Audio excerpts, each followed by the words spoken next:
বৃষ্টিও রহমত, ঠিক কিনা? বৃষ্টি পাঠায় কে? বৃষ্টির মালিক কে? বিশ্বনবী আকাশে মেঘ দেখলে বলতেন আল্লাহুম্মা সাইয়্যিবান নাফিআন, হে আল্লাহ তুমি ভালো বৃষ্টি দাও। কেননা এই বৃষ্টি দিয়েও আল্লাহ অনেক জাতিকে ধ্বংস করেছে। বৃষ্টি দিয়ে মানে অতি বৃষ্টি দিয়ে আল্লাহ বন্যা দিয়ে গোটা দুনিয়াটাকে ভাসিয়ে দিতে পারে কি পারে না? এজন্য মেঘ দেখলে এত আনন্দিত হয়েন না। বৃষ্টি দেখলে অনেকে গান বাজায়, আছে না নাই? এই বৃষ্টি ভেজা রাতে তুমি চলে যেও না, গান গায় না? না, আপনি আল্লাহর কাছে দোয়া করবেন আল্লাহুম্মা সাইয়্যিবান নাফিআন, আল্লাহ তুমি বরকতের বৃষ্টি দাও।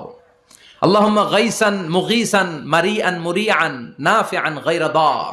বিষ্ণুই পড়তেন আল্লাহ এই বৃষ্টিটা যেন উপকারী হয়, এই বৃষ্টি থেকে যেন ঘাস লতা পাতা কিছু পায়, এই বৃষ্টিটা যেন আমাদের জন্য বরকতময় হয়, যেন কল্যাণময় হয়, কোনো ক্ষতির কারণ যেন না হয়, তুমি কবুল করো। আমিন। আবার বেশি বৃষ্টি হলে বিষ্ণুনবী দোয়া করতেন আল্লাহুম্মা হাওয়ালাইনা ওয়ালা আলাইনা, আল্লাহ আমাদের এলাকায় আর বৃষ্টি দিও না, আমাদের চারিপাশে দাও। এই দোয়াগুলো পড়ার দরকার আছে না নাই?